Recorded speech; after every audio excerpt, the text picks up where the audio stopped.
अच्छा जी, हम स्टार्ट करते हैं फिजियोलॉजी। ये नर्सिंग, पल्मोनरी नर्सिंग का जो हमने एनाटॉमी उसकी कंप्लीट पढ़ ली थी। अब इसकी फिजियोलॉजी को स्टार्ट करते हैं आगे। और अभी फिजियोलॉजी पढ़ते हैं कि फिजियोलॉजी क्या है। अच्छा, मैकेनिज्म ऑफ ब्रीथिंग।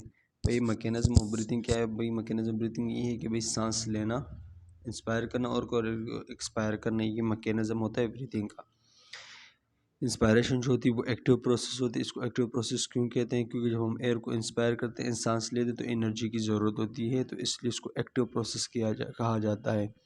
जब हम सांस लेते हैं तो हमारा डायफ्राम जो होता है, वैसे डायफ्राम जो नॉर्मली जो होता है वो डोम शेप का होता है। फिर हमारा डायफ्राम जो होता है वो जब हम सांस लेते हैं वो नीचे की तरफ चला जाता है। रिब्स जो होती है हमारे आउटवर्ड बाहर की तरफ आ जाती है जब हम सांस लेते हैं। इंटरकोस्टल मसल्स जो होते हैं वो क्या हो जाते हैं? कॉन्ट्रैक्ट होते हैं। इंटरकोस्टल मसल्स कहाँ होते हैं?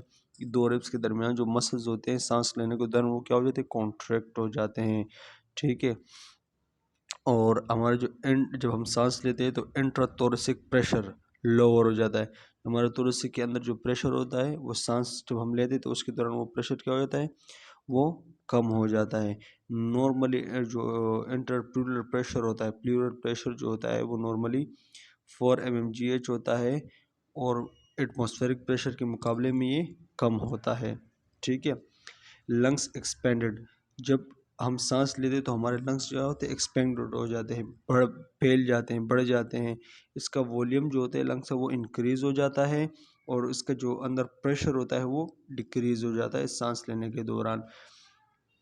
एटमॉस्फेरिक प्रेशर जो होता है वो क्या होता है? हायर होता है, और हमारे लंग्स के अंदर जो प्रेशर होता है वो कम होता है। Air flow from the higher atmospheric pressure. जो एटमॉस्फेरिक में होता है ज़्यादा प्रेशर होता है 760 mmgh, और हमारे लंग्स के अंदर जो प्रेशर होता है 758 mmgh हमारे लंग्स के प्रेशर होता है। और बॉल्स लॉ के मुताबिक हमेशा जो प्रेशर होता है हायर से लोअर की तरफ जाता है। ठीक है। तो जब हम हायर कौन सा एनवायरनमेंट में है, एनवायरनमेंट से एयर कहाँ जाता है? हमारे लंग्स की तरफ चला जाता है। लंग्स में एटमॉस्फेरिक प्रेशर कम है। जब लंग्स के अंदर हमारे एटमॉस्फेरिक प्रेशर कम हो तो ये बाहर से अंदर जाता है, ये बॉल्स लॉ के मुताबिक। अभी एक्सपायरेशन किसे कहते हैं? ये एक पैसिव प्रोसेस होता है, इसमें कोई एनर्जी की रिक्वायरमेंट नहीं होती। ये इजीली हम जो एयर हमने इनहेल की उसको एक्सहेल कर सकते हैं। Inspiratory muscles relax. जब हम एक्सपायरेशन करते हैं तो हमारे जो इंस्पायरेटरी मसल्स होते हैं वो क्या होते हैं? रिलैक्स हो जाते हैं। रिब्स मूव डाउन, रिब्स अपनी जगह पे चला जाता है, और डायफ्राम रिलैक्स हो जाता है, अपने डूम शेप में आ जाता है। ठीक है। क्या कहते हैं? Reverse pressure is gradient.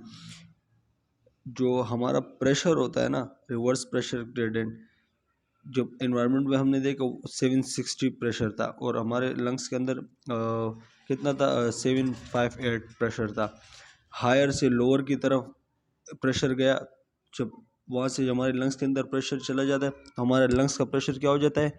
बढ़ जाएगा। 758 से बढ़ के 762 तक चला जाता है। जब हम उस एयर को एक्सहेल करते हैं, क्योंकि जब हमारे लंग्स में 762 का तो प्रेशर बढ़ जाता है और एनवायरनमेंट में कम हो जाता है। फिर इसीलिए फिर हम वो एयर जो हमारे लंग्स में प्रेशर बढ़ा होता है वो एक्सहेल के थ्रू वापस बाहर निकाल देते हैं। लंग्स में हायर होता है, हायर से लोअर की तरफ एटमॉस्फेयर की तरफ हम एयर को वापस निकालते हैं, उसको एक्सहेलेशन कहलाए जाते हैं। Gas push out. मैंने आपको बताया लंग्स में प्रेशर बढ़ गया और एटमॉस्फेयर में 760 हो गया और लंग्स में 762 हो गया, तो हमने क्या गैस आउट किया, हायर से लोअर की तरफ चले गए।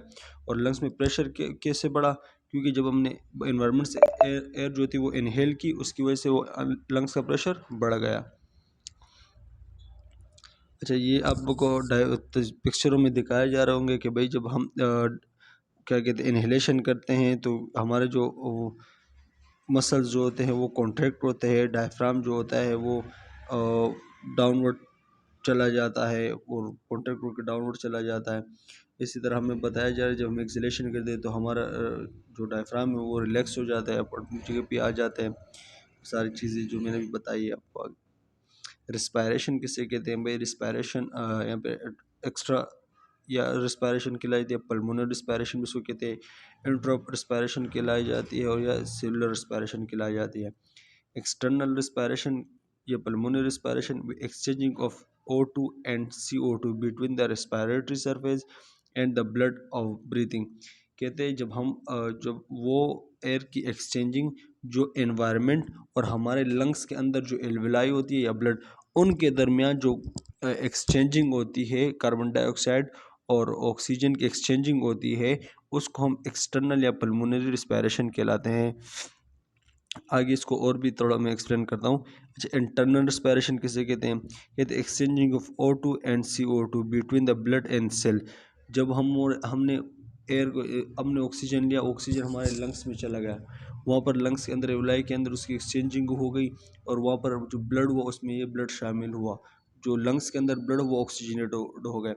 वो ब्लड जब आगे मूव करते हमारे बॉडी के सेल के आपस में ये लोग एक्सचेंजिंग करते हैं, या वो ब्लड जो ऑक्सीजनेट ब्लड है हमारे बॉडी के अंदर जो टिश्यू होती है उसके साथ जो एक्सचेंजिंग करते हैं कार्बन डाइऑक्साइड और ऑक्सीजन की, उसको हम क्या कहते हैं? इंटरनल रिस्पायरेशन कहलाए जाते हैं। सेलुलर रिस्पायरेशन किसे कहते हैं? Process by which cell use CO2 and produce ATP। जब ये ब्लड चला जाता है सेल को, आज बॉडी के सेल होते हैं या टिश्यू होते हैं उनको ऑक्सीजन दे देता है, और वो सेल क्या करते हैं? उस ऑक्सीजन से ATP की प्रोडक्शन कराते हैं, ATP को प्रोड्यूस कराते हैं, एनर्जी के थ्रू ATP को प्रोड्यूस कराते हैं, तो उसको हम सेलुलर रिस्पायरेशन कहलाए जाते हैं। अभी एक्सटर्नल रिस्पायरेशन बताया कि exchanging of O2 and CO2 between the alveoli and blood. हमने जो हम एयर को एनवायरनमेंट से लेते हैं, जो ऑक्सीजन को एनवायरनमेंट से लेते हैं, ये ऑक्सीजन जब हमारे लंग्स के अंदर चला जाता है और हमारे एल्वुलाई के साथ इसके अंदर एक्सचेंजिंग हो जाती है, एल्वुलाई से कार्बन डाइऑक्साइड वापस आता है और ये ऑक्सीजन जो एल्वुलाई में चला जाता है, तो इस एक्सचेंजिंग को हम क्या कहते हैं? एक्सटर्नल रिस्पायरेशन कहलाई जाती है। फिर एल्वुलाई के पास उधर लंग्स के अंदर ब्लड होता है, फिर वो ऑक्सीजन जो तो उस ब्लड में शामिल हो जाता है। अच्छा, अभी क्या कहते हैं? Partial pressure of the oxygen higher in the alveoli 105 mmgh then blood 40 mmgh, so 0. Oxygen diffuse into the blood. क्या कहते हैं? हमारे जो लंग्स के अंदर एल्वुलाई होता है उसके अंदर जो प्रेशर होता है ऑक्सीजन का वो क्या होता है? बहुत ज़्यादा होता है, 105 mmgh होता है। और लंग्स के अंदर जो हमारा ब्लड होता है, वो ब्लड वगैरह, उसके अंदर जो प्रेशर होता है वो कितना होता है? वो 40 mmgh होता है। तो हमने पीछे भी पढ़ा था कि हायर से लोअर की तरफ जाता है, तो हमारे एल्वुलाई के अंदर जो ऑक्सीजन है वो क्या क्या हो जाएगा? डिफ्यूज़ हो जाएगा हमारे ब्लड के अंदर, लंग्स के अंदर जो ब्लड होते हैं उसमें शामिल हो जाएगा। फिर क्या होता है? Partial pressure of the CO2 higher in the blood. और जो ब्लड होता है जो राइट वेंट्रिकल से हमारे लंग्स में आता है, तो उसके अंदर क्या होता है? कार्बन डाइऑक्साइड जो होता है वो बहुत ज़्यादा पाया जाता है, 45 mmgh पाया जाता है। और एल्वुलाई के अंदर कार्बन डाइऑक्साइड जो होता है 40 mmgh हो जाता है। तो इसलिए जो ब्लड के अंदर कार्बन डाइऑक्साइड है वो हमारे एल्वुलाई में चले जाता है, फिर एल्वुलाई के थ्रू हमारे जो बाहर आ जाता है, मतलब बॉडी से बाहर आ जाते हैं एल्वुलाई के थ्रू। कहते हैं move into the alveoli in the opposite direction and get exhaled out. मैंने आपको बताया कि भाई जो हमारे एल्वुलाई होते हैं उसके अंदर कार्बन डाइऑक्साइड का प्रेशर कम होता है, और हमारे जो अल्लाह भला करे जो ब्लड होता है उसके अंदर कार्बन डाइऑक्साइड का प्रेशर जो होता है वो ज़्यादा होता है। तो ब्लड से जो कार्बन डाइऑक्साइड है वो एल्वुलाई में चली जाती है, एल्वुलाई के थ्रू एक्सेल आउट हो जाती है। ठीक है, ये बताया जा रहा है, ये एक्सटर्नल रिस्पायरेशन की बात बता रहा जा रहा है। अब यहाँ पर ये बताया जा रहा है कि पिक्चर में आप लोग देख भी सकते हैं, एयर आता है एल्वुलाई की तरफ, एल्वुलाई में आता है, यहाँ पर एयर आ गया, और यहाँ पर ऑक्सीजन जो होता है यहाँ पर वेंस में चले जाते हैं, ब्लड के अंदर डिफ्यूज़ हो जाता है, और वहाँ से कार्बन डाइऑक्साइड वापस आ जाता है। अच्छा, ये बता रहा है गैस पार्शियल प्रेशर की कुछ बताया जा रहा है कि भाई एटमॉस्फेरिक में ऑक्सीजन कितने परसेंट होता है? 21%। हमारे एल्वुलाई के अंदर कितना होता है? 14%। और जब हम 21% ऑफ ऑक्सीजन को इनहेल करते हैं तो उसमें 16% ऑफ ऑक्सीजन को क्या कहते हैं? एक्सेल आउट करते हैं। ठीक है, ये बताया जाए हमारे पास कितने हैं? 78% मौजूद है हमारे एटमॉस्फेरिक के अंदर, और एल्वुलाई के अंदर 75% मौजूद होते हैं, और हम उसको एक्सहेल भी कितने करते हैं? 75% एक्सहेल करते हैं। कार्बन डाइऑक्साइड 0.04% हमारे एटमॉस्फेरिक में मौजूद है, बहुत ज़्यादा कम। 5% एल्वुलाई के अंदर मौजूद है, और 4% हम उसको एक्सहेल आउट करते हैं। इसी तरह पानी जो होता है वाटर, वो 0.5 परसेंट जो होता है वो mgh या 0.5% जो होता है वो हमारे एटमॉस्फेरिक में होता है, हवा के अंदर ये मौजूद होता है पानी। और 6% जो होता है वो हमारे एल्वुलाई के अंदर मौजूद है और 6% हम इसको एक्सहेल करते हैं। इंटरनल रेस्पिरेशन की बात करते हैं, कहते हैं वे exchanging of the O2 and the CO2 between the blood and tissue.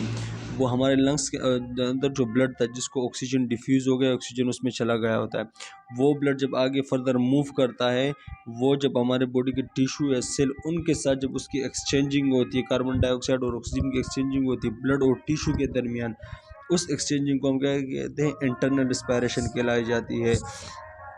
pressure of O2 higher in the blood and tissue and O2 gets a release into the tissue।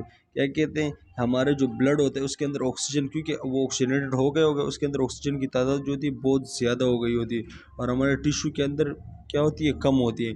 तो हमारा blood जब आगे मूव होता है, lungs से आगे जाता है, टिश्यू की तरफ जाता है, तो जिस टिश्यू में ब्लड कम होता है उस टिश्यू को ये जिस टिश्यू के साथ ऑक्सीजन कम होता है तो उसके साथ एक्सचेंजिंग करता है, उसको ऑक्सीजन देता है और कार्बन डाइऑक्साइड से लेता है और आगे जाता है। ठीक है।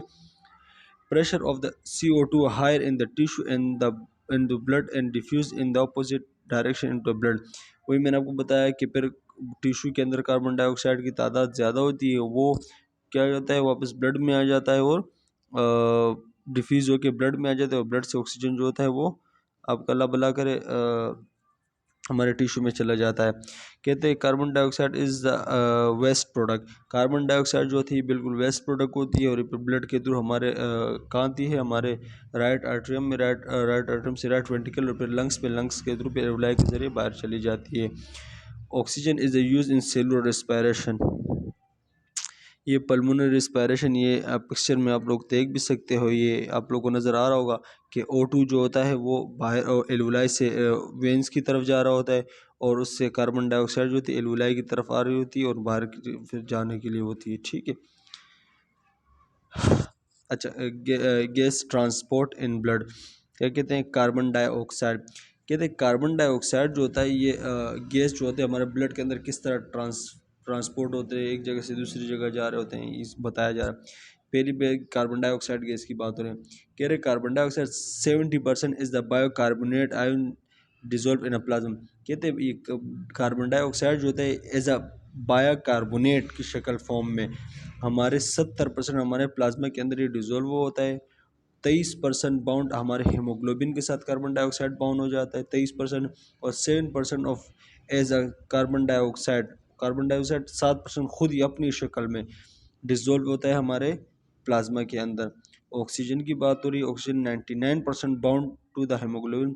99% ऑफ ऑक्सीजन जो होती है वो हीमोग्लोबिन के साथ बाउंड होती है और 1% ऑफ ऑक्सीजन जो होती है वो प्लाज्मा के अंदर डिजोल्व होती है। तो ये चीज़ें आप लोगों ने देखनी है कि भाई ये हमारे हीमोग्लोबिन कितने परसेंट जो हमारी ऑक्सीजन हमारा कितना परसेंट हीमोग्लोबिन के साथ बाउंड होता है। इसी तरह से एमसीक्यूज आ सकते हैं और ये भी एमसीक्यूज आ सकता है कि भाई ये देखें आप, ये मैं इसको राउंड कर रहा हूँ, ये भी आप देख लें कि ये पूछ सकते हैं कि भाई carbon dioxide as a bicarbonate हमारी प्लाज्मा में कितने परसेंट डिजोल्व होता है। तो इस तरह के एमसीक्यूज आ सकते हैं।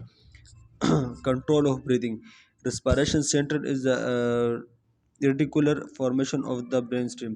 कहते हैं ब्रेन स्टीम जो होता है ये हमारे ब्रेन का एक हिस्सा होता है और इस ब्रेन स्टीम में एक हिस्सा मौजूद होता है जिसको मेडुला ऑब्लोंगेटा कहते हैं।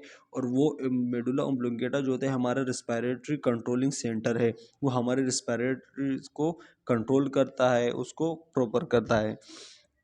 कहते हैं मेडुलरी रिदमिसिटी सेंटर, हमारे मेडुला ऑब्लोंगेटा के अंदर एक मेडुलरी रिदमिसिटी सेंटर होता है। ये नाम से पता चल जाता है ये control the basic rhythm of respiration. ये मेडुलरी रिदमिसिटी सेंटर जो होता है ये हमारे जो बेसिक कंट्रोल रिदम होती है रिस्पायरेशन की, जैसे नॉर्मल सांस लेना छोड़ना, इसको कंट्रोल करता है, इसी को कंट्रोल करता है और नॉर्मल करता है। इंस्पायरेटरी जो होता है वही बताई जा रही है कि इंस्पायरेशन जो होता है एक्टिव प्रोसेस होता है, इसको एनर्जी की रिक्वायरमेंट होती है। और एक्सपायरेटरी यूजुअली इनएक्टिव प्रोसेस होता है, इन क्वाइट रिस्पायरेशन, और मतलब ये इजीली बिल्कुल खामोशी से ये एक्सहेल होती है, रिस्पायरेशन होती है। फिर क्या कहते हैं, निमोटॉक्सिक एरिया। ये pneumotaxic area inhibit the inspiration area. Pneumotaxic area वो एरिया होता है, ये निमोटॉक्सिक एरिया भी हमारे मेडुला ओब्लोंगेटा के अंदर मौजूद होता है।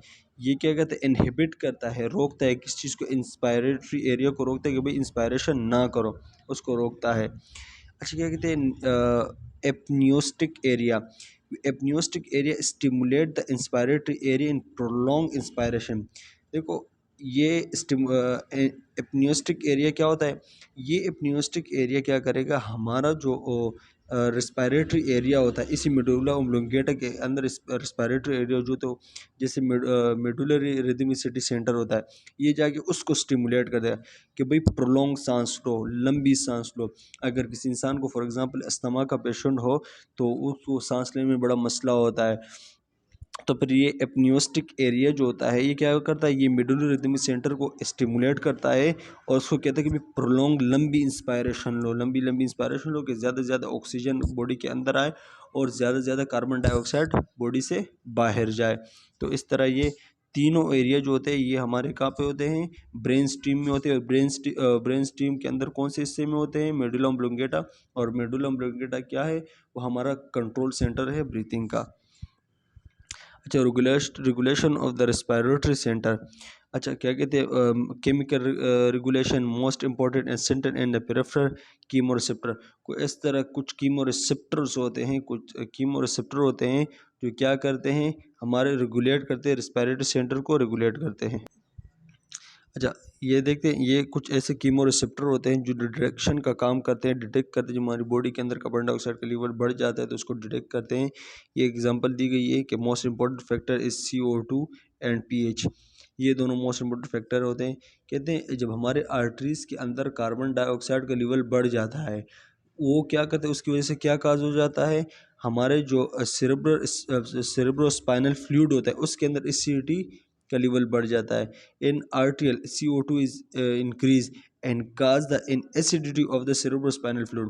जब आर्टियल के अंदर कार्बन डाइऑक्साइड का लेवल बढ़ जाएगा तो वो काज करेगा, एसिडिटी काज करेगा, किसके अंदर, सेरेब्रोस्पाइनल फ्लूइड के अंदर एसिडिटी काज करेगा। जब सेरेब्रोस्पाइनल फ्लूइड के अंदर एसिडिटी का लेवल बढ़ेगा तो उसके अंदर pH को रिसेप्टर मौजूद होते हैं, वो डिटेक्ट करेंगे कि वो CO2 का लेवल बढ़ गया होता है। तो फिर क्या होगा, वो मेडुला ओब्लोंगेटा को सिग्नल देगा और मेडुला ओब्लोंगेटा क्या करेगा, वो डीप ब्रीथिंग स्टार्ट करेगा। Medulla oblongata deep breathing start करे, मेडुला ओब्लोंगेटा के पास जब सिग्नल जाएगा तो मेडुला ओब्लोंगेटा कौन से हिस्से के पास सिग्नल जाएगा, इस हिस्से के पास, एपिनेस्टिक एरिया के पास। इस एपिनेस्टिक एरिया के पास जब सिग्नल जाता है तो ये हमारे रिदम सेंटर जो होता है, ये इंस्पायरेशन सेंटर, उसको स्टिमुलेट करते हैं, उसको बोलते हैं प्रोलॉन्ग सांस लो, ज़्यादा से ज़्यादा सांस लो कि हमारे बॉडी में ऑक्सीजन की तादाद ज़्यादा हो जाए और कार्बन डाइऑक्साइड का लेवल कम हो जाए। तो ये एक छोटा सा प्रोसेस बताया जा रहा है और रेगुलेशन रेस्पिरेटरी सेंटर की बात बताया जा रहा था। अच्छा, क्या सेरेब्रल कॉर्टेक्स या वॉलंटरी रेगुलेटर ऑफ ब्रीदिंग।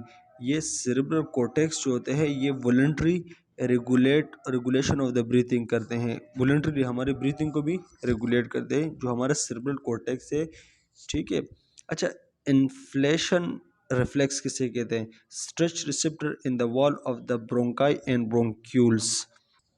अच्छा, ये इन्फ्लेशन रिफ्लेक्स जो होता है ये कुछ स्ट्रेच रिसेप्टर्स होते हैं जो हमारे ब्रोंकाई या ब्रोंक्यूल्स के वालों पर मौजूद होते हैं, इनकी दीवारों पर ये स्ट्रेच रिसेप्टर मौजूद होते हैं।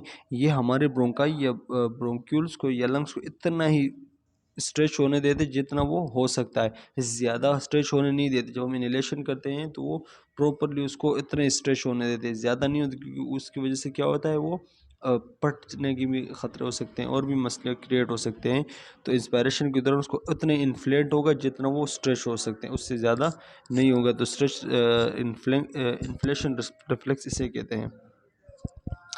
ये कंट्रोल ऑफ ब्रीथिंग की बात बताया जा रहा है, रिदमिसिटी सेंटर ये बताया जा रहा है, मेडुलरी बताया जा रहा है, pH सेंसर मौजूद होते हैं मेडुला के अंदर, वो फिर उसको डिटेक्ट कर देते हैं और फिर इसकी वजह से फिर वो हमारे जो रिदमिसिटी सेंटर उसको स्टिमुलेट करते हैं, वो फिर अपने ऑक्सीजन को क्या ज़्यादा से ज़्यादा सांस लेता है और कार्बन डाइऑक्साइड को निकालता है।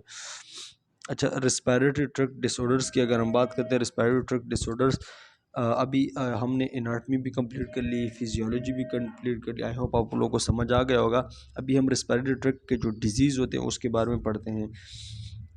ये कुछ टर्मिनोलॉजी है, ये अब बताया जा रही और ये टर्मिनोलॉजी इम्पोर्टेंट होती है, ये आप लोगों को समझना लाजमी होगा। हाइपोक्सिया किसे कहते हैं कि decrease the level of oxygen in the tissue. जब हमारे टिश्यू के अंदर ऑक्सीजन का लेवल कम हो जाता है तो हाइपोक्सिया कहलाया जाता है। हाइपोक्सीमिया किसे कहते हैं, decrease the level oxygen in the artery blood. जब हमारे आर्टरीज के अंदर जो ब्लड होता है उसके अंदर जब ऑक्सीजन का लेवल कम हो जाता है तो हाइपोक्सीमिया कहलाया जाता है। ये जहन में रखना कि हाइपोक्सिया टिश्यू के अंदर ब्लड का कम हो जा टिश्यू के अंदर जो ऑक्सीजन होता है उसका कम हो जाना, और हाइपोक्सीमिया जो होता है वो हाइपोक्सीमिया जो होता है वो आर्टरीज के अंदर जो ब्लड होता है उसके अंदर ऑक्सीजन का कम हो जाना, हाइपोक्सीमिया। अच्छा, hypercapnia increase the level of the carbon dioxide in the blood. Blood के अंदर कार्बन डाइऑक्साइड का लेवल बढ़ जाना, हाइपरकेपनिया। ब्लड के अंदर कार्बन डाइऑक्साइड का लेवल कम हो जाना, हाइपोकेपनिया। डिस्पनिया किसे कहते हैं, डिफिकल्टी इन ब्रीथिंग। जब हमें सांस लेने में मसला होता है, तकलीफ होती है तो उसको हम डिस्पनिया कहलाए जाते हैं।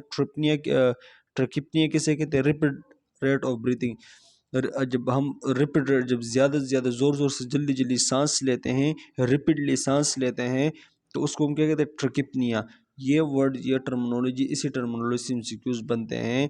ये आप लोगों ने जहन में लाजमी रखने हैं। साइनोसिस किसे कहते हैं, कहते हैं जब हमारे ब्लड के अंदर ऑक्सीजन की कमी हो जाती है जिसकी वजह से हमारा जो स्किन होता है या म्यूकस मेम्ब्रेन होता है ये ब्लूश कलर हो जाता है, इसको हम साइनोसिस कहते हैं। अक्सर आप लोगों ने बच्चों में देखा भी होगा, बच्चे हरे वगैरह पड़ जाते हैं, नीले वगैरह पड़ जाते हैं। जब ऑक्सीजन की कमी हो जाती है तो उसकी जो स्किन जो होती है वो ब्लूश वगैरह हो जाती है, तो उसमें साइनोसिस कहलाया जाता है। हीमोफाइसिस किसे कहते हैं, ब्लड इन स्प्यूटम।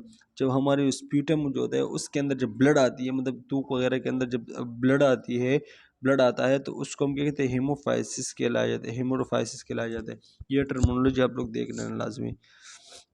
अपर रेस्पिरेटरीज में क्या देखेंगे, कॉमन कोल्ड देखेंगे, साइनसाइटिस देखते हैं वो क्या होता है, नेजल पोलेप्स और स्नोरिंग, ये सारी चीज़ें, है फीवर और टॉन्सिलाइटिस वगैरह और इन्फ्लुएंजा, इन सारी चीज़ों को हम आगे एक को कंप्लीट पढ़ेंगे। इसी तरह लोअर रेस्पिरेटरी की जो डिजीज़ है उसको आगे पढ़ते रहेंगे, जैसे क्रोनिक ऑब्स्ट्रक्टिव पल्मोनरी डिजीज़ हो गया, ब्रोंकाइटिस हो गया, asthma, emphysema, pneumonia, pleurisy and pulmonary tuberculosis, cancer, cystic fibrosis, ये सारी चीज़ें। अच्छा, अभी हम पढ़ते हैं ये जो लोअर अपर रेस्पिरेटरी जो डिजीज़ वगैरह है उनको हम पढ़ते हैं। फर्स्ट डिजीज़ जो होता है common cold, with the most common viral and pathogen for the common cold and rhinovirus, adenovirus and coronavirus।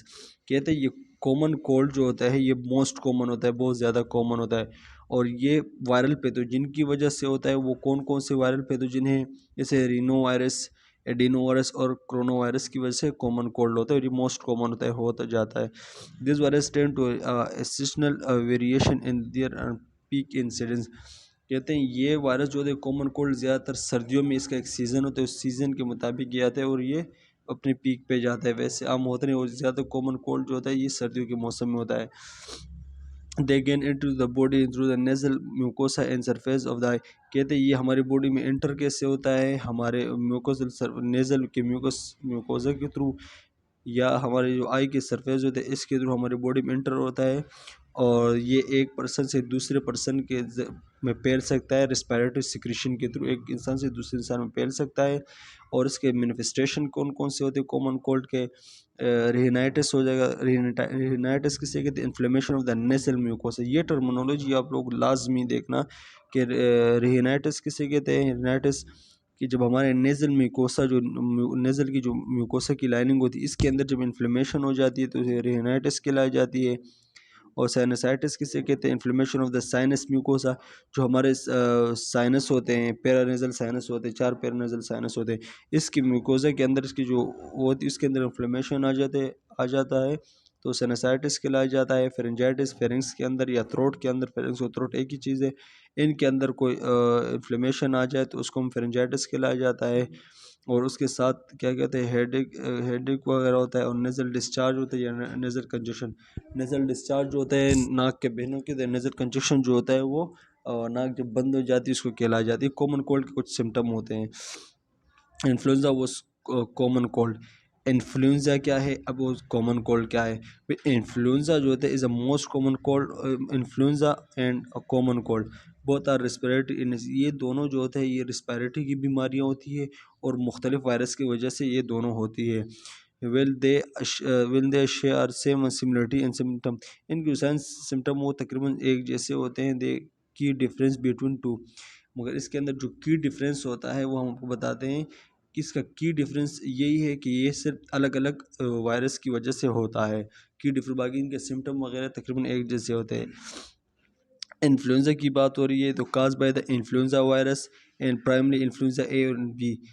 Influenza virus, influenza जो बीमारी है ये इन्फ्लुएंजा वायरस की वजह से होती है। वो इन्फ्लुएंजा वायरस या ए या बी टाइप का इन्फ्लुएंजा वायरस होता है उसकी वजह से होती है।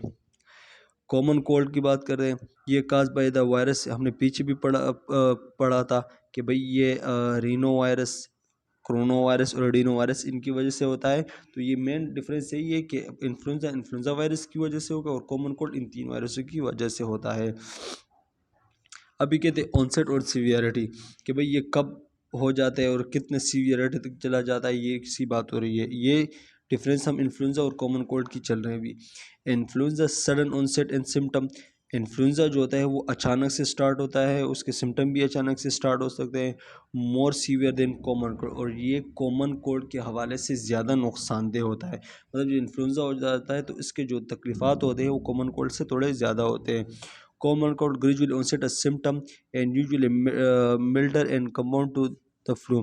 ये कॉमन कोल्ड जो होता है ये भाई जब इसका सीज़न होता है उस टाइम ये होते हैं, और ये इतने नुकसानदेह नहीं होते उसके हवाले से, ये क्या कहते हैं, इन्फ्लुएंजा के हवाले से इतने नुकसानदेह नहीं होते। अच्छा, सिम्टम की बात हो रही है कि इन्फ्लुएंजा के और कॉमन कोल्ड के सिम्टम क्या, अगर किसी को इन्फ्लुएंजा हो गया तो जैसे फीवर होगा, बॉडी एज मतलब बॉडी के अंदर पेन थकावट होगी, और चिल्स एंड कफ होगा। तो सोर थ्रोट कहते हैं जब हमारे थ्रोट के अंदर पेन वगैरह होता है तो उसको हम सोर थ्रोट कहते हैं। Some time gastrointestinal symptom specially in children, ये बच्चों के अंदर गेस्ट्रो इंटस्टिशियल जो तकलीफात होती है वो भी इसके साथ हो जाती है बच्चों के अंदर। ये जो इसके सिम्टम वगैरह इन चीज़ों पे आप लोग फोकस लाजमी करना। कॉमन कोल्ड अगर हो जाता है रेनी एंड स्टफी नोज, या नाक बहती रहेगी, या कंजक्शन वगैरह होगी, उसके अंदर स्नीजिंग होगा, और सोर थ्रोट भी हो सकता है, माइल्ड कफ हल्का सा कफ भी हो सकता है, associated low and great fever. इस सिम्टम मैंने आपको पहले बताया तकरीबन सेम एक जैसे होते हैं इनके। अच्छा, फीवर की अगर बात आ जाए कि अगर किसी को इन्फ्लुएंजा हो गया हो और या कॉमन कोल्ड, उनके फीवर कैसे आते हैं, वो typically associated with the high fever. अगर किसी को इन्फ्लुएंजा वायरस हो गया हो तो उसके फीवर जो होता है वो बहुत ज़्यादा हाई पे होगा, और कॉमन कोल्ड जो होता है फीवर हो भी सकता है या नहीं भी हो सकता है। अगर होगा तो बिल्कुल माइल्ड फीवर होगा, वह नहीं तो नहीं होगा, मगर इन्फ्लुएंजा का फीवर जो होगा वो ज़्यादा होगा। कॉम्प्लिकेशन की बात करें इसकी वजह से क्या क्या होता है, it can lead to sever complication such as pneumonia. अच्छा, किसी को इन्फ्लुएंजा वायरस हो जाए, उसको ट्रीट ना किया जाए तो उसकी वजह से उसको नमोनिया हो जाएगा। नमोनिया क्या होता है, जो हमारे एल्वोलाई होते हैं उनके अंदर जब स्वेलिंग आ जाती है उसको हम नमोनिया कहलाए जाते हैं। ब्रोंकाइटिस हो जाता है, and exacerbation and the underlying health condition, और क्या कहता है, और ऐसे हेल्थ कंडीशन को, और हेल्थ कंडीशन को भी नुकसान दे सकते हैं अगर किसी को इन्फ्लुएंजा हो जाए तो, अगर ट्रीट ना किया जाए। Common cold generally mild and rarely lead to the serious complication. अच्छा, कहते हैं कॉमन कोल्ड जो होता है वो इतना नुकसानदेह नहीं होता, और बहुत कम तरह से सीवियर कंडीशन हो जाते हैं, मगर नहीं होते इससे ज़्यादातर। ड्यूरेशन कब से कब तक रहता है, इन्फ्लुएंजा अगर सिम्टम में लेस्ट 1 to 2 वीक और लोंगर। जो इन्फ्लुएंजा होता है वो क्या होता है, अगर किसी को हो जाए तो वो एक हफ्ते से लेकर 2 हफ्ते या उससे ज़्यादा भी ये चल सकता है, मगर कॉमन कोल्ड जो होता है typically result within 1 week के अंदर ये ठीक हो जाता है। अगर वैक्सीनेशन की बात करते हैं तो इन्फ्लुएंजा की जो वैक्सीनेशन होती है वो seasonal influenza vaccine are the available and the recommended annually. जो इन्फ्लुएंजा की वैक्सीनेशन होती है वो हर 1 साल बाद एनुअली लगाई जाती है। कॉमन कोल्ड की जो होती है, कॉमन कोल्ड की जो होती है, नो स्पेसिफिक वैक्सीन अवेलेबल, कोई ऐसी स्पेसिफिक वैक्सीन अवेलेबल नहीं होती। The common cold you cause by the variety of the, क्योंकि कॉमन कोल्ड होते हैं मुख्तलिफ किस्म के वायरस की वजह से होता है, तो इसलिए उसके वैक्सीन नहीं होती। ट्रांसमिशन की अगर हम बात करते हैं ट्रांसमिशन की अगर हम बात करते हैं, कहते हैं ये influenza highly contiguous and primary spread through the respiratory droplet. Highly contiguous होती है, एक से दूसरे बंदे को लगने के लिए बहुत ज़्यादा जल्दी लग जाती है, हाईली कॉन्टीजियस होती है और एक बंदे से दूसरे बंदे को लग सकती है किसके ज़रिए, रेस्पिरेटरी ड्रॉपलेट जो थूक होती है उसके ज़रिए लग सकती है। कॉमन कोल्ड जो होती है also spread through the respiratory droplet but generally considered less contiguous in the flu. ये भी एक से दूसरे बंदे में लगती है मगर इसके चांसेस कम होते हैं। अच्छा, सीजनलिटी कहते हैं इन्फ्लुएंजा की बात करते हैं, वो सीजनल आउटब्रेक और annually and typically in the winter month. कहते वही बात बता इन्फ्लुएंजा होता है वो ज़्यादातर क्या होता है, वो अपने जो सीज़न होते हैं उसके मुताबिक आते हैं, साल में एक दफ़ा होता है। ज़्यादातर इन्फ्लुएंजा जो होता है वो विंटर के सीज़न में होता है ज़्यादातर। और कॉमन कोल्ड जो होते हैं और किसी साल में किसी भी टाइम इंसान को हो सकता है, but cold are more common, जब सर्दी हो जाती है उसमें इंसान को होता है, फॉल इन स्प्रिंग। इन दोनों का ये डिफरेंस है कि भाई जो इन्फ्लुएंजा होता है वो विंटर के सीज़न में होती है और कॉमन कोल्ड जो होती है कभी भी हो सकती है। अच्छा, फेरेंजाइटिस, फेरेंजाइटिस किससे कहते हैं the pharyngitis is the inflammation of the pharynx which is the back of the throat and between the tonsil and the voice box. कहते हैं फेरेंजाइटिस अगर फेरेंक्स के अंदर इन्फ्लेमेशन हो जाए तो उसको हम फेरेंजाइटिस कहलाते हैं, विच बैक ऑफ थ्रोट। जो हमारे फेरेंज कहाँ पर, हमारे थ्रोट के बैक साइड पे होता है, टॉन्सिल्स और वॉइस बॉक्स के दरमियान जो होता है फेरेंक्स होता है, उस फेरेंज इसके अंदर जब इन्फ्लेमेशन हो जाती है तो फेरेंजाइटिस कहलाया जाता है। और ये फेरेंजाइटिस किस वजह से होता है, ये वायरल की वजह से भी हो सकता है। वायरल में कौन से मोस्ट कॉमन जो होते हैं, कॉमन कोल्ड या फ्लू, कॉमन कोल्ड या फ्लू, इनकी वजह से आपको फेरेंजाइटिस हो सकता है। और अगर हम बैक्टीरियल की बात करते हैं तो स्ट्रेप्टोकोकस बैक्टीरिया होता है, उसकी वजह से आपको फेरेंजाइटिस हो सकता है। सिम्टम की बात करें तो सोर थ्रोट होगा, सोर थ्रोट मतलब गले में दर्द होगा, डिफ़िकल्टी इन स्वालिंग, खाने में मसला होगा, फीवर हो सकता है। और जो उसके लिम्फ नोड गए होते हैं गले के अंदर, उसके अंदर भी स्वेलिंग हो सकती है। डायग्नोस के बाद थ्रोट कल्चर करते हैं, अगर कोई बैक्टीरिया वगैरह हो तो उसके लिए हम थ्रोट कल्चर करते हैं। रिपिड स्ट्रिप टेस्ट करते हैं, रिपिड स्ट्रिप टेस्ट मतलब वो जो उसके गले से थोड़ा सा उसके सिक्रीशन वगैरह होती है उसको लिया जाता है और फिर उसका टेस्ट किया जाता है, वेट किया जाता है। ट्रीटमेंट, अगर बैक्टीरिया की वजह से उसको फेरेंजाइटिस हुआ हो तो उसको एंटीबायोटिक हम देते हैं, पेन रिलीवर देते हैं और थ्रोट लेजेंजेस देते हैं, प्लेंटी ऑफ फ्लू। और उसको कहते हैं ज़्यादा से ज़्यादा पानी पियो और रेस्ट वगैरह करो। साइनसाइटिस किसे कहते हैं, जो हमारे पेरिनेजल साइनस होते हैं इनके अंदर जब इन्फ्लेमेशन आ जाती है तो उसको हम साइनोसाइटिस कहलाए जाते हैं। Inflammation of the sinus cavity cause by the infection, जो साइनस की जो कैविटी होती है उसके अंदर जब कोई इन्फेक्शन वगैरह उसकी वजह से ये इन्फ्लेमेशन हो जाती है उसके अंदर, वो ये किसकी वजह से हो सकता है, वायरल इन्फेक्शन की वजह से भी हो सकता है, बैक्टीरिया की भी वजह से हो सकता है और एलर्जी की वजह से भी हो सकता है। नोजल पोलैप्स की वजह से डिविएशन सिम्टम, डिविएट सिम्टम की बात करें जो हमारे नाक के अंदर जो हम देखते हैं जो दीवारें से नज़र आती है, जब वो डिविएट हो जाती है, पेल जाती है और नाक बंद हो जाते हैं तो उसकी वजह से भी ये हो सकता है। सिम्टम फोकल फेशियल पेन होगा क्योंकि प्रेशर की वजह से, एंड नेज़ल कंजेशन हो सकती है, नाक बंद हो सकती है, डिस्कलर्ड नेज़ल डिस्चार्ज, मुख्तलिफ कलर का नज़ल डिस्चार्ज होगा, हेडेक एंड कफ वगैरह हो सकते हैं। डायग्नोस क्लिनिकल एवल्यूशन होगा, एवेलेट कर दिए और इमेजिन CT MRI या नेज़ल एंडोस्कोपी वगैरह के थ्रू डायग्नोस कर सकते हैं।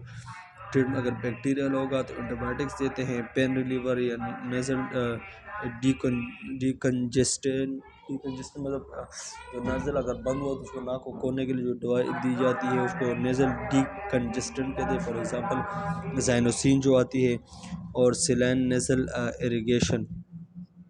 ठीक है। अच्छा, लेरेंजाइटिस किसे कहते हैं, लेरिंग्स, जब laryngitis inflammation of the larynx, larynx हम वॉइस बॉक्स भी कहते हैं, जब लेरिंग्स के अंदर इन्फ्लेमेशन आ जाती है इसको लेरेंजाइटिस कहलाए जाते हैं। और इसके नतीजे में अगर किसी को लेरेंजाइटिस वगैरह हो जाए तो उसके नतीजे में क्या हो जाता है कि हॉर्सनेस हो जाती है, उसका आवाज़ जो होती है बहुत ज़्यादा घोड़े की तरह या बहुत ज़्यादा मोटा आवाज़ हो जाता है, या जो आवाज़ जो होती है, वॉइस जो थी वो ख़त्म हो जाती है लेरिंजाइटिस की वजह से। अच्छा, वायरल इन्फेक्शन की वजह से लेरिंजाइटिस हो सकता है। वायरल इन्फेक्शन में कॉमन इस अपर वायरल इन्फेक्शन में कौन से commonly associated with upper respiratory tract infection such as a cold and flu. Upper respiratory की इन्फेक्शन जैसे कोल्ड एंड फ्लू, उसकी वजह से आपको लेरिंजाइटिस हो सकता है। ठीक है, बैक्टीरियल इन्फेक्शन की वजह से हो सकता है आपको लेरिंजाइटिस। और bacterial laryngitis can occur especially individuals with a weakened immune system. वो बंदे जिनका इम्यून सिस्टम वीक हो, उसकी वजह से बैक्टीरिया वगैरह बॉडी में आ जाए, तो उसकी वजह से उसको लेरिंजाइटिस हो सकता है। इरिटेशन वगैरह, गैस्ट्रोइंटेस्टाइनल रिफ्लक्स डिजीज़, इसकी वजह से stomach acid backup up into the throat and cause a irritation. कहते हैं ये जब हमारा गेस्ट्रोइसोफेजियल रिफ्लेक्स डिजीज़ जो होते हैं, वो उसकी वजह से अगर वो किसी को हो, तो उसकी वजह से हमारा स्टमक का कंटेंट वो बैकवर्ड अपर की तरफ आ रहा होता है, जिसकी वजह से थ्रोट इरिटेशन हो जाती है। और जो हमारा लेरिंग्स हो जाता है उसके अंदर इन्फ्लेमेशन हो सकता है उसकी वजह से। और allergic reaction lead to inflammation of the larynx. कोई एलर्जिक रिएक्शन हो, उसकी वजह से भी हमारा लेरिंग्स जो होते हैं उसके अंदर इन्फ्लेमेशन हो सकती है। साइन सिम्टम, हॉर्सनेस, अगर वही लाजमी बात है, अगर लेरिंग्स के अंदर जो हमारा वॉइस बॉक्स है उसके अंदर इन्फ्लेमेशन हो जाए तो क्या होगा, हॉर्सनेस हो जाएगी primary symptom, and may be progress to complete loss of voice. मोटी आवाज़ हो जाएगी, और ये भी हो सकता है अगर ये कवर नहीं किया गया तो उसको वॉइस जो होती है वो भी लूज़ हो सकती है। और शोर एंड इरिटेशन, थ्रोट दर्द भी हो सकता है, डिस्कम्फर्ट एंड ये सारी चीज़ें हो सकती है। ड्राई कफ हो सकता है, थ्रोट पेन वगैरह हो सकती है, डिफिकल्टी इन स्वाल्विंग हो सकती है, सारी चीज़ें हो सकती है लेरिंग्स के अंदर इन्फ्लेमेशन की वजह से। ट्रीटमेंट की अगर हम बात करें, वॉइस टेस्ट उसको बहुत ज़्यादा कम आपने बोलना है। Avoid excessive use to voice and wavering and the shouting. कहते हैं कि भाई आपने उसको बोलना कम बातें करनी है, ज़्यादा चीख चीख के बोलना नहीं है। और हाइड्रेशन, ड्रिंकिंग प्लेंटी, वैसे कोल्ड वगैरह ऐसी चीज़ें वगैरह नहीं देनी, ज़्यादा से ज़्यादा पानी वगैरह देना है। Humidification, using the humidifier and moisturiser and साफ़ सुथरी जगह पे रहना है आपने। अवॉइड द इरिटेशन चीज़ आपने बचना है। स्टोर एंड क्लियर स्मोक या ओडोर या कोई बदबू वाली जगह हो, या आप सिगरेट वगैरह नहीं पीने, इन चीज़ों से आपने बचना है। ये कुछ ट्रीटमेंट है उसकी। अच्छा, अगर टॉन्सिलाइटिस की बात करते हैं, टॉन्सिलाइटिस क्या होता है कि they refer to the inflammation of the tonsils. जो हमारे टॉन्सिल्स जो होते हैं, हमारे राइट और लेफ्ट साइड दोनों साइड पर जो मासेस होते हैं गले के अंदर, उनके अंदर जो इन्फ्लेमेशन हो जाती है तो उसको हम कहते हैं, टॉन्सिल के अंदर इन्फ्लेमेशन हो जाती है तो उसको हम टॉन्सिलाइटिस कहलाए जाते हैं। विच आर टू मासेस और tissue located the back of the throat, दोनों साइडों पर पड़े होते हैं टिश्यू और मासेस होते हैं। Most commonly cause by the viral bacterial infection. ये वायरल इन्फेक्शन की भी टॉन्सिलाइटिस हो सकते हैं या बैक्टीरियल इन्फेक्शन की वजह से भी हो सकते हैं। अगर किसी को टॉन्सिलाइटिस हो जाए तो उसके सिम्टम क्या होते हैं भाई, उसको नंबर एक तो ये टेम्परेचर ग्रेटर देन 101। अगर किसी को टॉन्सिलाइटिस का हो जाए, आप बच्चे होते हैं अक्सर, हमारे सबके घरों में बच्चे होते हैं, देखते हैं उनको बीमार हो जाए गले, जब हम कहते हैं कि गले के हो गए, इनको थ्रोट इन्फेक्शन हो गया, तो उनके साथ उसका फीवर भी हाई होता है। तो क्या होता है जब टॉन्सिलाइटिस होता है तो उसके साथ फीवर क्या होता है, ग्रेटर होगा, तेज़ होगा। In large the tender neck and lymph node जो होगा वो भी इनलार्ज हुए होंगे। और पस मटेरियल कॉन्टेनिंग टू टॉन्सिल्स, और टॉन्सिल जो होते हैं उसके अंदर पस मटेरियल जो होती है वो भी शामिल होंगे। पॉजिटिव स्टेप टेस्ट के ज़रिए हम जब टेस्ट करते हैं, स्टेप टेस्ट करते हैं और कॉन्टेक्ट लेते हैं, वो भी पॉजिटिव आता है। तो ये तीन जो अहम सिम्टम है ये आप लोगों ने जहन में रखने। जब टॉन्सिलाइटिस हो जाए, एक फीवर ज़्यादा होगा, लिम्फ नोड की इन्लार्जमेंट होगी, और जो पस मटेरियल है वो भी कॉन्टेन होगा उस टॉन्सिल के साथ। Bacterial infection most commonly cause by streptococcus bacteria, strep strep throat and but can also result from the other bacteria. कहते हैं ज़्यादातर जो अगर बैक्टीरियल की अगर हम बात की जाए कि कौन सी बैक्टीरिया की वजह से टॉन्सिलाइटिस होते हैं, स्ट्रेप्टोकोकस बैक्टीरिया है उसकी वजह से टॉन्सिलाइटिस होते हैं। मगर उसके अलावा और भी बैक्टीरिया की वजह से भी हो सकते हैं, मगर ये मोस्ट कॉमन है। ठीक है, वायरल इन्फेक्शन की बात करें, वो कौन सा वायरस है जिसकी वजह से टॉन्सिलाइटिस हो सकते हैं। Virus such as the adenovirus, एक दूसरा Epstein Barr virus and cause viral tonsillitis. ये जहन में लाजमी रखना है, ये वाला वर्ड्स जो है ये ये आप लोगों ने लाजमी देखना है। ये एबिस्टिन वायरस जो होता है ना, कहाँ गया यार, ये एबिस्टिन वायरस जो है ना, ये आप लोगों ने लाजमी देखना है कि भाई वो अगर एमसीक्यूज आ जाए कि वो कौन सा वायरस है, कौन सा ऐसा वायरस है जिसकी वजह से जो टॉन्सिलाइटिस होते हैं। तो एबिस्टिन बार वायरस ये है, दूसरा एडिनो वायरस और उसकी वजह से और भी हो सकते हैं, मगर ये जो इसमें अहम दिया गया हुआ है वो एपिस्टिन बार वायरस, ठीक है, उसकी वजह से टॉन्सिलाइटिस हो सकते हैं। फंगल इन्फेक्शन की वजह से भी हो सकता है, और क्रोनिक टॉन्सिलाइटिस और रिकरेंट या प्रेजेंट इन्फ्लेमेशन टॉन्सिलाइटिस को कहते हैं। क्रोनिक टॉन्सिलाइटिस किसे कहते हैं, या अगर रिकरेंट या प्रेजेंट हो तो कोई इन्फ्लेमेशन टॉन्सिल के अंदर, उसको कहते हैं। सिम्टम सोर थ्रोट, गले में दर्द वगैरह होगा, डिस्कम्फर्ट फील होगी, डिफ़िकल्टी खुराक खाने में मसला होगा, और फीवर होगा। हमने पीछे पढ़ा फीवर ज़्यादा होगा, 101 से ज़्यादा होगा। Elevate body temperature specially Bactrian tonsillitis, खास तौर बैक्टीरिया टॉन्सिलाइटिस हो जाए तो उसकी वजह से फीवर ज़्यादा होगा। एनलार्ज टॉन्सिल्स बड़े हुए होंगे, अपीयरेंस स्वेलिंग नज़र, उसमें सूजन भी नज़र आ रहा होगी। White and yellow patches and present a pus on the tonsil and bacterial infection. अगर किसी को बैक्टीरियल इन्फेक्शन हुआ हुआ टॉन्सिल्स के अंदर, तो उसके आप टॉन्सिल को जब आप लाइट मारोगे, चेक करोगे, तो उसमें कोई वाइट पैचेस वगैरह, पस के पैचेस वगैरह पड़े हुए होंगे। जो वाइट पैचेस, पस के पैचेस वगैरह पड़े हो टॉन्सिल के अंदर, तो आप समझ जाना कि ये बैक्टीरियल टॉन्सिलाइटिस हुआ है उसको। Headache in his otalgia with the infection. अच्छा, डायग्नोसिस की बात करें, विद थ्रोट एग्जामिनेशन आप उसको करते हैं। Usual inspect of the throat and with the appearance of the tonsils. अच्छा, ये थ्रोट एग्जामिनेशन कर सकते हो, थ्रोट कल्चर कर सकते, identify the causative organism specially, ठीक है। अच्छा, ये हो गया। फिर कहता है tonsillitis usually spread from person to person by contact with the throat and nasal fluid of the someone who is already infected। ये एक इन्फेक्टेड पर्सन से दूसरे इन्फेक्टेड पर्सन को ये फैल सकती है टॉन्सिलाइटिस, ठीक है। ट्रीटमेंट क्या हो गई, एंटीबायोटिक दे सकते हैं, कोई बैक्टीरियल इन्फेक्शन हो तो एंटीबायोटिक वगैरह दे सकते हैं टॉन्सिलाइटिस के लिए, पेन रिलीवर वगैरह दे सकते हैं, और थ्रोट लिजेंजेस या स्प्रे वगैरह, shooting agent for the throat discomfort, उसके लिए दे सकते हैं। हाइड्रेशन और रेस्ट, उसको बोलेंगे भी पानी ज़्यादा से ज़्यादा पानी वगैरह पिए और रेस्ट वगैरह करे, और उसको कहें gargle with the warm and salt water, जो थोड़ा गर्म सा पानी और नमक वाला पानी उसके साथ गार्गल वगैरह करें। नमूनिया किसे कहते हैं lower respiratory tract infection that cause by the inflammation of the alveoli. कहते जो हमारे लंग्स के अंदर एल्वोलाई होती है, उसके अंदर जब इन्फ्लेमेशन हो जाते हैं या इन्फ्लेमेशन हो जाते हैं तो उसको हम क्या कहते हैं, नमूनिया कहलाया जाता है। ये लोअर रेस्पिरेटरी की डिजीज़ है, ठीक है। या आज यहाँ तक करते हैं, फिर ये हमने अपर रेस्पिरेटरी को कंप्लीट करते हैं, फिर नेक्स्ट टॉपिक में हम इसी नमूने से कंटिन्यू कर देंगे।